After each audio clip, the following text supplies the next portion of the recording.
بھی بنے, ان کی شادی کرائی, بچے ہوئے, ایکسیڈنٹ میں اچانک موت. ہم کہتے تھے یار یہ کیسے دنیا سے چلے گئے یار, ان کے تو ابھی دنیا میں جو والد کی جو امنگیں تھیں اس کے پورا ہونے کا وقت آیا ہے. تو مجھے بھی, کیونکہ میری ان سے بڑی گہری دوستی تھی, مجھے بڑا, میری ان سے ایک دن پہلے گپ شپ ہوئی ہے, باتیں ہو رہی ہیں, اگلے دن اطلاع آئی کہ ان کی ڈیتھ ہو گئی. تو ایک دم دھچکا لگتا ہے نا انسان.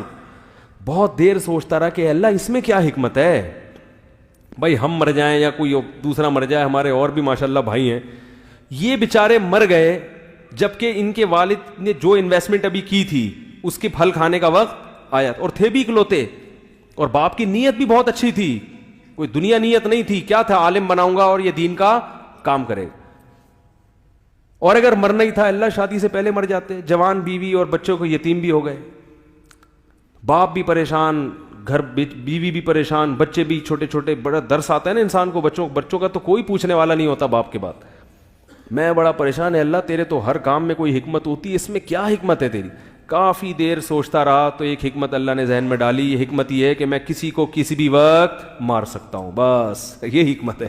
یہ ذہن بنا لو, کوئی بھی کسی بھی ٹائم پہ میرے بھائی مر سکتا ہے. تو سارا اپنا جو سیٹ اپ چلاؤ نا, اسی حساب سے ہم کسی بھی ٹائم پہ مارکیٹ سے شارٹ. ہر آدمی سمجھتے ہیں میں شارٹ نہیں ہوں گا. میں جب وصیت لکھی نا, میں نے وہ پورا ڈائریاں واریاں بنا کے گھر میں بتایا میں مر گیا تو یہ. اب جب بھی سفر پہ جاتا ہوں گھر والے میں مر گیا تو یہ, گھر والے کہتے ہیں کیوں مر رہے ہو بھائی, کیا مسئلہ کیا ہے. ایک دفعہ میں نے پہلے بھی واقعہ بتایا, جب حج کرنے گیا نا تو ہم لوگ مکہ سے مدینہ, ہم نے ایک ٹیکسی لی کرائے پر, کہ مکہ سے ہم مدینہ کار لیتے ہیں نا کرائے پر. وہ ڈرائیور عرب تھا. اس نے کیا کیا, اب مکہ سے مدینہ ہم نکلے تو اس نے نمبر پلیٹ پہ چڑھایا کپڑا, وہ سعودی تھا, کپڑا چڑھایا. ہم نے کہا خیر نہیں ہے, کیونکہ وہ جب آپ اوور اسپیڈ ہوتی ہے نا گاڑی تو وہ کیمرے سے ٹریس ہو جاتی ہے, نمبر پلیٹ پہ وہ کیمرہ لگتا ہے. وہ اس نے چڑھا دیا کیا, کپڑا. ہم نے کہا اللہ خیر کرے, اب یہ بھگائے گا. اور اتنی اسپیڈ سے گاڑی بھگائی ہے اس نے, اتنی اسپیڈ سے کہ وہ جو ٹریفک پولیس والے ہوتے تھے نا, ایک دو دفعہ تو ایسا ہوا کہ ٹریفک وہ جو انہوں نے وہ رکھے ہوئے ہوتے ہیں تکون سے روکنے کے لیے, اس کو بھی دھاڑ توڑتا ہوا نکل لیا وہ, اور پولیس والے پیچھے بھاگ رہے ہیں اس کے. پتہ نہیں کیا کیا مسئلہ تھا اس کا, واللہ عالم. تو میں نے کہا بھائی کہیں بھی یعنی کوئی زخمی ہونے کا آپشن نہیں ہے ابھی, یا تو ڈائریکٹ اگلے جہان میں یا مدینہ. تو مجھے متنبی کا ایک شعر یاد آ رہا تھا, ضربت بحتی ضرب القمار اما لہذا و اما لذا.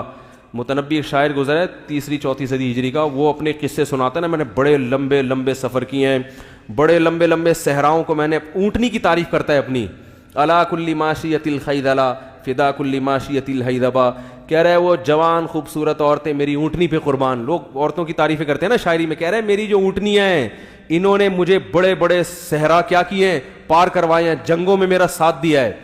تو اپنی اونٹنیوں کی تعریف کرتے ہوئے کہتا ہے کہ میں نے اس اونٹنی پہ بیٹھ کے جوئے کھیلے ہیں. کیسے کہ میں نے بڑے بڑے لمبے صحرا عراق جاتے ہوئے وہ میں نے عبور کیے ہیں. ایسے صحرا تھے اما لہذا و اما لذا, یا تو میں وہیں بھوک پیاس سے اونٹنی کے ساتھ مر کے میری قبر بن جاتی, یا میں اپنی منزل پر پہنچ کر کامیاب.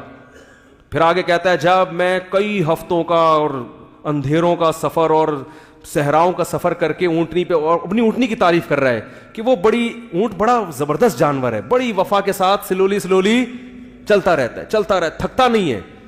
یہ جو صحابہ پوری دنیا میں پہلے اونٹوں پہ بیٹھ کے تو پہنچے ہیں, یہ تو کہہ رہی ہے اونٹنی وفا کرتی ہے اور چلتی رہتی ہے. میں تھک گیا مگر اونٹنی نہیں تھکی. ایک وقت آیا میں نے فقلنا لها اين ارض العراق فقالت ونحن بتربانها. میں نے پھر اونٹنی سے پوچھا کہ بتا عراق کی سرزمین کتنی دور رہ گئی ہے, تو وہ مڑ کے کہتی ہے ونحن بتربانها, بس عراق کی مٹی میرے پاؤں سے لگ رہی ہے, پہنچنے والے ہیں عراق. تو وہ جو اس نے شاعری کی ہے نا, ضربت بحتیھا ضرب القمار اما لہذا و اما لذا, کہ میں نے جوئے کھیلے اس اونٹنی پہ بیٹھ کے. جوئے کا مطلب لمبے سفر کیے کہ یا تو موت یا کامیابی. تو مجھے شعر یاد آ رہا تھا کہ یا تو مدینہ پہنچ کے قبر رسول کی زیارت ہوگی, 50,000 10,000 نمازوں کا ثواب ملے گا, یا ڈائریکٹ جنت. تو اس وقت میں نے گھر میں کال کر کے 2-4 جلی وصیتیں لکھوائی کہ 1-2 رہ گئی تھیں. میں نے کہا بھائی گھر والے پریشانی ہو کیا رہا ہے, کیا موت کے کنویں میں چھلانگ لگا رہے ہو بھائی, یا سعودی حکومت نے کوئی قصاص کرنے کے لیے تو میں نے کہا ڈیٹیل بعد میں، کیونکہ وہ سمجھ میں نہیں آتی نا.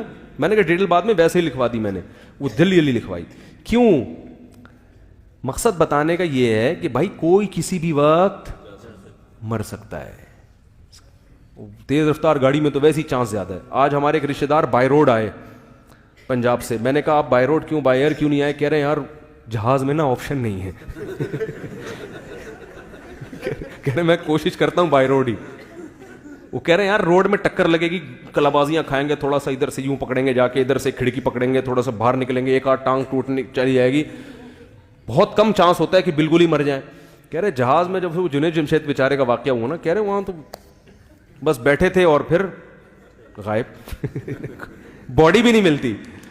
تو ہر شخص نے مرنا ہے اور کچھ پتا نہیں کون کس ٹائم مارکیٹ سے شارٹ ہو جائے. اس میں بڑے بڑے لوگ، ڈاکٹر بھی مر جاتے ہیں. میرے والد صاحب بتا رہے، ڈاکٹر صاحب وہ کر رہے تھے ڈائیگرام بنا کے نا، بتا رہے تھے کہ لوگوں کو نیوی میں نا، میرے والد صاحب نیوی میں تھے، نیوی کے آفیسرس کو بتا رہے تھے کہ ایسے ہارٹ اٹیک ہوتا ہے. اس دوران ان کو ہارٹ اٹیک ہوا ہے اور ڈیتھ ہوئی ہے. ڈیتھ کا تو مجھے پوری طرح یاد نہیں رہا، لیکن ہارٹ اٹیک اسی دوران ہوا. اللہ نے کیسی عبرت کی بھائی. جو ڈاکٹر ہارٹ اسپیشلسٹ کو پڑھا رہا ہے اور بتا رہا ہے کہ ایسے اٹیک ہوتا ہے، این اسی وقت اس کو اللہ نے ہارٹ اٹیک ہوا. اس کا مطلب نہیں کہ آپ حفاظتی تدبیر اختیار نہ کریں. موت کے لیے ہر وقت تیار رہیں اور دنیا سے دل